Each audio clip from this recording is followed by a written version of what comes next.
Assalamualaikum warahmatullahi wabarakatuh. Hi everyone, we are from Group 9. Here we would like to explain about social interaction. So, without any further ado, let's get started the material. The first we go for the definition of social interaction. What is social interaction actually? A social interaction is a social exchange between two or more individuals. This interaction form the basis for social structure and therefore are a key object of basic social inquiry and analysis. Social interaction can be studied between groups of two, or we call it as jets, three threads, or larger social groups. Social structures and cultures are founded upon social interactions. By interacting with one another, people design rules, institutions, and systems within which they seek to live. Symbols are used to communicate the expectations of a given society to those new to it, either children or outsiders. Through this broad schema of social development, one sees how social interaction lies at its core.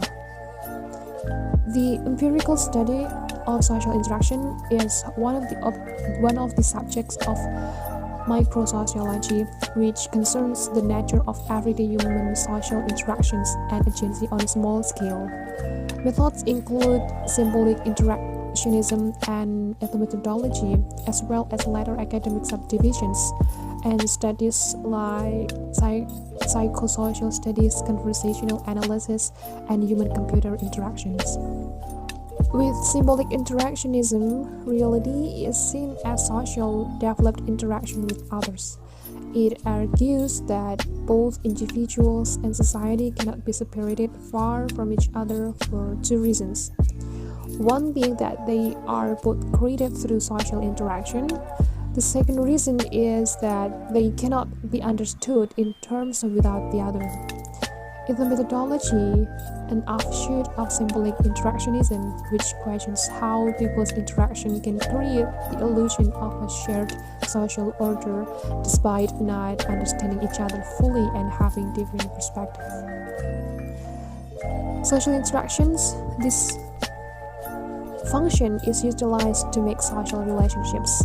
This is also used to form bonds, intimacy, relations, and connections with others.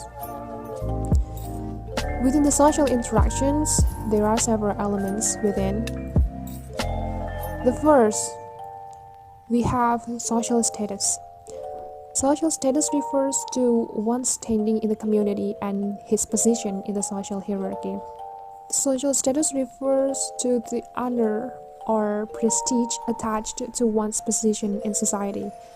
It may also refer to a rank or position that one holds in a group, such as a son or a daughter, playmate, pupil, etc. One's social status is determined in different ways. We can earn his or her social status by his or her own achievements.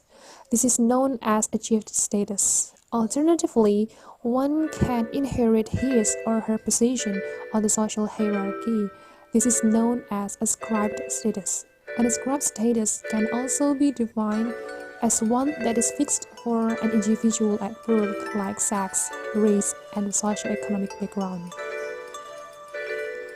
The second, we have role theory. Role theory argues that human behavior is guided by expectation, held both by the individuals and by others in the community. A virtual world is an online community that takes the form of a computer-based simulated environment through which users can interact with one another. Individuals create online representations of themselves called avatars that can interact on the internet under the direction of the avatar's creator. Such modeled worlds and their rules may draw from reality or fantasy world. Example rules are gravity, topography, locomotion, real-time actions, and communication. Social interaction between users can range from communication via text, graphical icons, visual gesture, sound, touch, voice command, and balance senses. Many massively multiplayer online role-playing games have real-time actions in communication. Players create a character who travels between buildings, towns, and worlds to carry out business or leisure activities. Communication in this case is usually textual, but real-time voice communication is also possible. And third, we have role conflict, which describe as the conflict between or among the roles corresponding to two or more statuses held by one individuals. We experience role conflict when we find ourselves pulled in various directions as we try to respond to many statuses we hold. The most obvious example of role conflict is work or family conflict, or the conflict one feels when pulled between familial and professional obligations.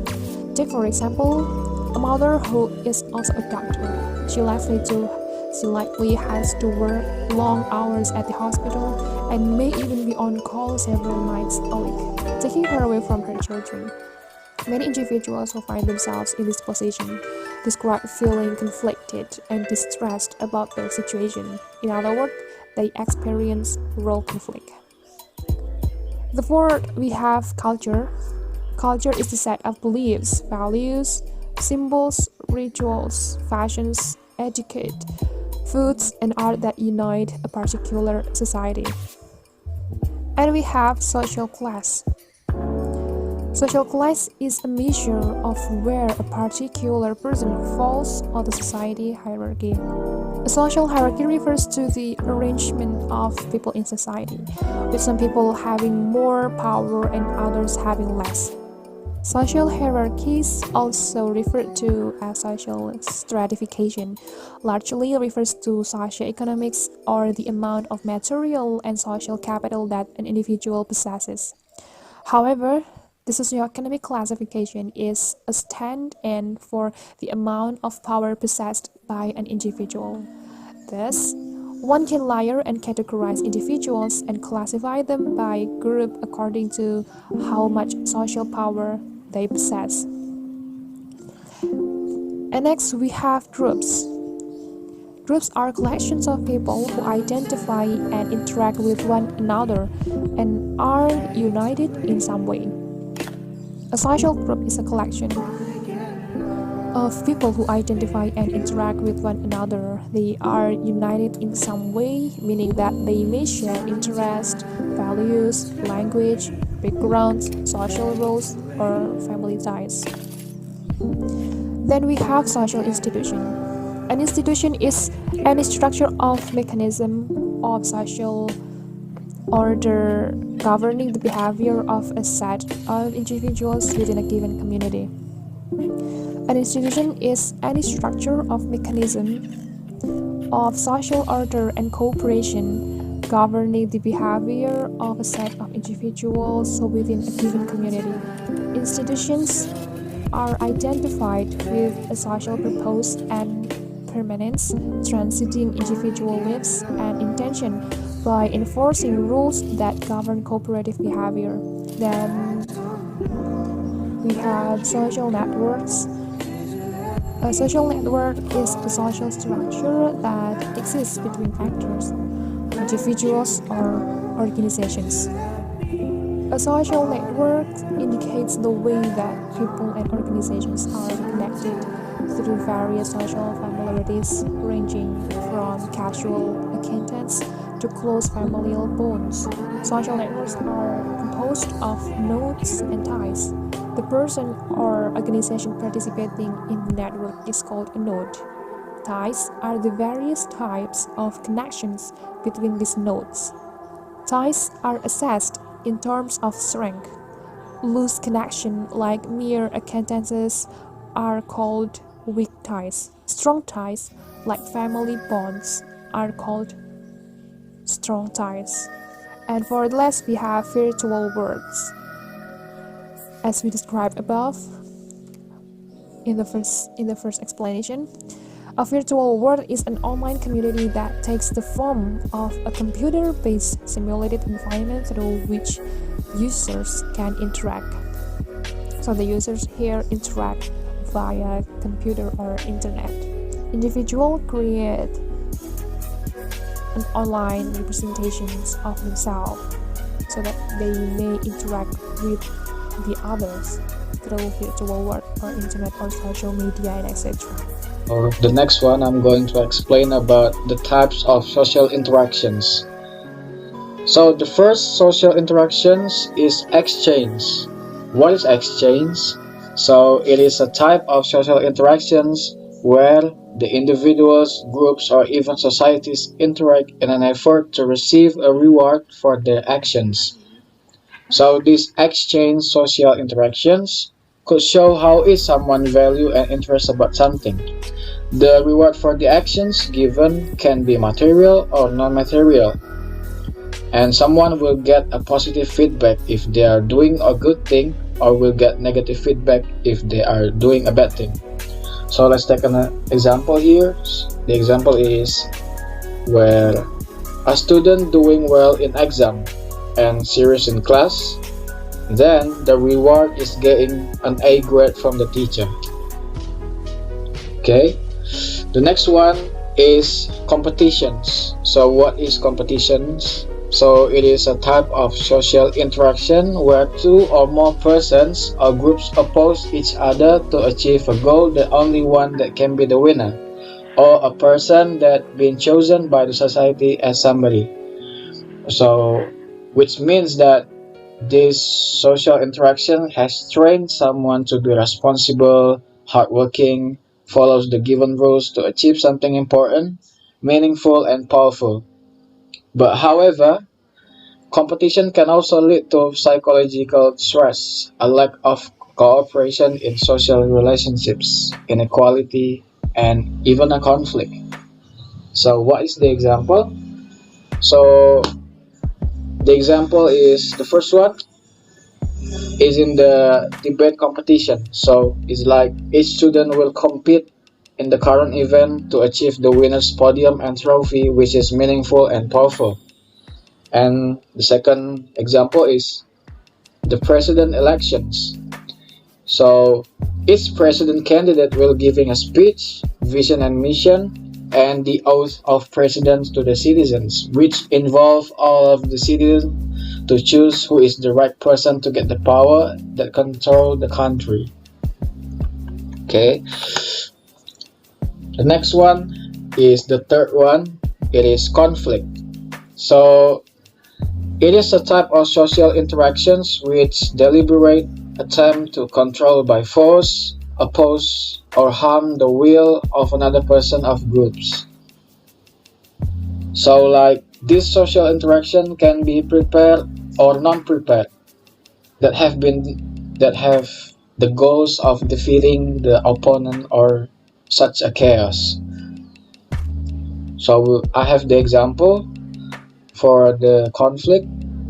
So let's say the conflict between USA against Japan in the past World War, where Japan attacked and destroyed the Pearl Harbor of the USA.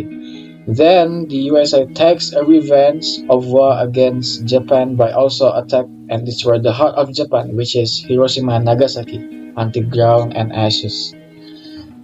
So that's the example of conflict. And the fourth one is cooperations. So cooperation is a type of social interaction that is the process in which people work together to achieve shared goals.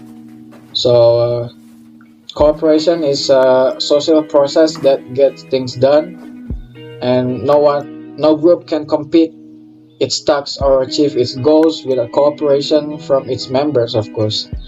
And the goal is what will benefit many people. Cooperation can be used with other forms of interaction such as competitions. So the example is when in a business company, right? The employees and the boss work together to keep their business straight up and keep going by doing a long-term plan meeting, advertisement, creative team, and other things that usually company do. And the last one of types of social interaction is accommodations. So accommodation is a type of social interaction that state of balance between cooperation and conflict. Accommodation itself have four major forms that are compromise, mediation, truce, and arbitrations. So what is compromise? So it's like two parties both give up something to come to an agreement. And second one is mediation. A third party acts as a counselor in helping two parties reach an agreement. The third one is trust. Truce or trust, I don't know. It brings a halt to conflict until a compromise is reached. And the last one is arbitrations. A third party makes a decision that is binding on all parties. So that is the types of social interactions. So we have 5 that I have mentioned. This is the first one is exchange, and the second one competition, the third one conflict, the fourth cooperation, and the last one is accommodation. All right, next to skill for social interaction. Skill for social interaction or social skills are essential in building both personal and professional relationships. Demonstrating strong interpersonal skills can help you accomplish career goals, contribute to company achievements, perform well during the hiring process, expand your professional network, and much more. So here there are 6 of the importance of social skills that are identified by the Employment and Training Administration. So the first one is coordination, like adjusting action in relation to others' action. Second one is mentoring. Mentoring is the teaching and helping others how to do something. Example like a study partner. And next is negotiation.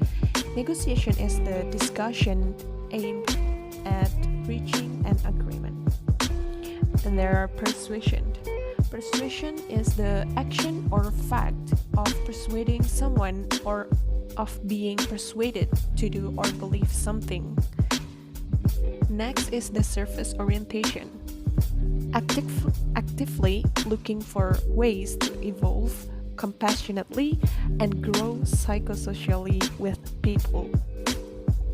Next is the social perspectiveness. Being aware of others' reaction and able to respond in an understanding manner. Here are examples of behavior you can develop to build your social skills and facilitate better interaction in any workplace. The first one is effective communication. The ability to communicate effectively with others is a core for social skills. If you have strong communication skills, you will be able to share your thoughts and ideas clearly with others. Next is the conflict resolution. Disagreements and dissatisfaction can arise in any situation. Conflict resolution is the ability to get the source of the problem and find a workable solution. Good conflict resolution skills certainly important in any job. So the third one is active listening. Active listening is the ability to pay close attention to a person who is communicating with you. Active listeners are typically well regarded by the coworkers due to the attention and respect they offer others. Next is the empathy. Empathy is the ability to understand and identify with the feeling of another person. If you have empathy, others will often be more likely to confide in you. There are relationship management. Relationship management is the ability to maintain healthy relationships and build key connection. So the last one is respect. A key aspect of respect is knowing when and how to initiate communication and respond. In a team or group setting, allowing others to speak without interruption is a necessary communication skill that shows respect.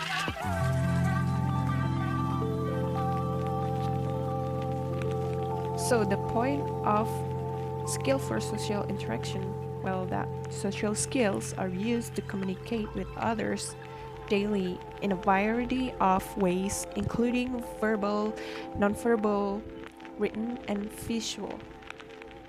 Social skills are also referred to as interpersonal or soft skills. So, what we can improve first is to get feedback. It can be helpful to ask trusted friends, mentors, or managers to provide you with honest feedback about your areas for improvement. Next is set goals. Use this feedback to start setting measurable goals toward building a strong, well-rounded set of social skills. Next is like find resource.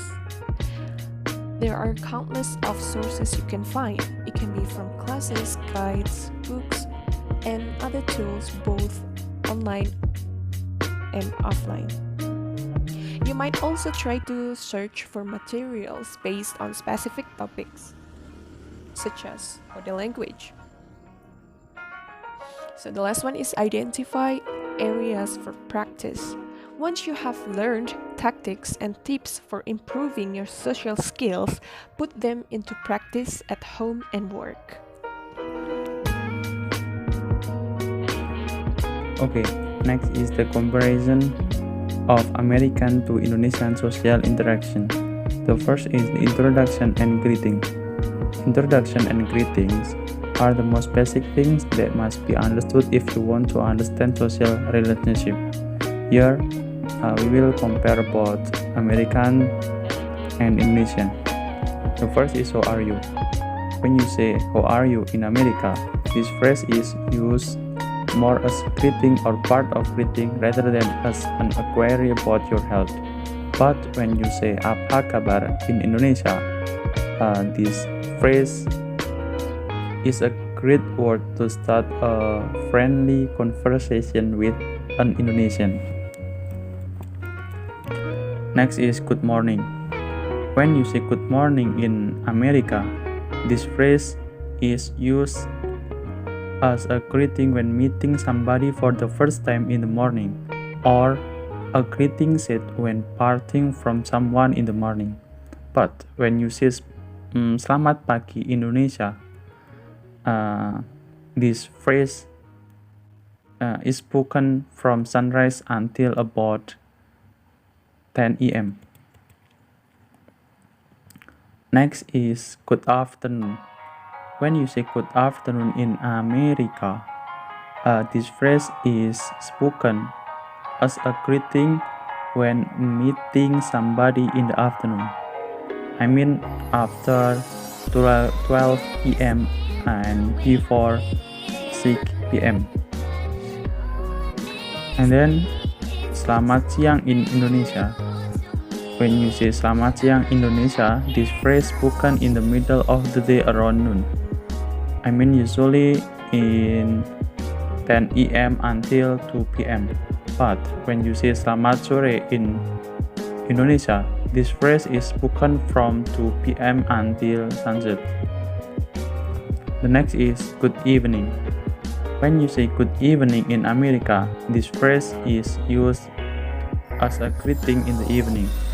But when you say selamat malam in Indonesia, this phrase is spoken at night only. Sun must have set. And the next is good night.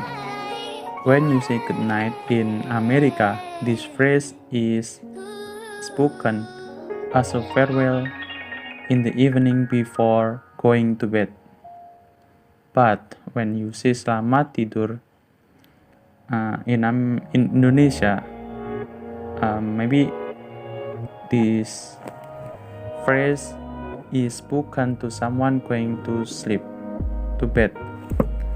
This is same with America. And then goodbye. When you say goodbye in America, this phrase is spoken as a conventional expression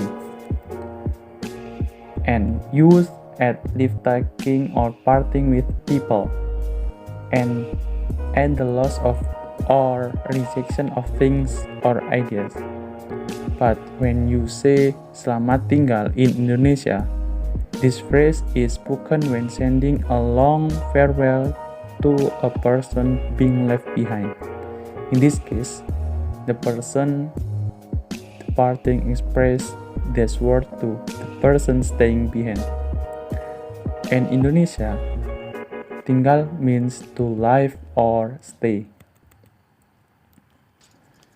And next is selamat jalan.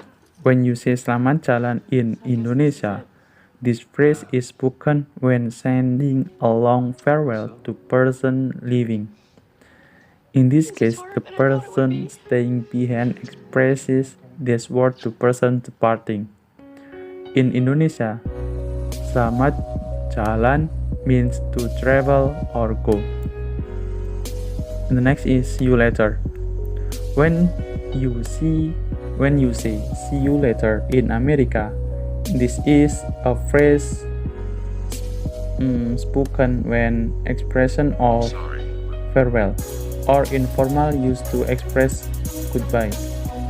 It doesn't imply that another encounter will actually ever happen.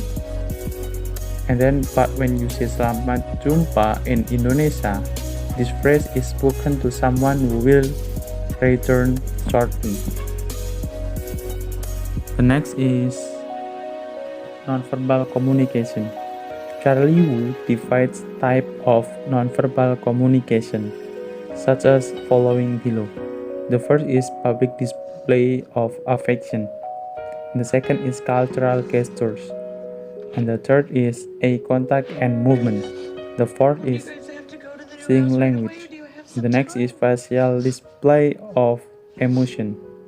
And the sixth is posture and body positioning. And the last is the handshake.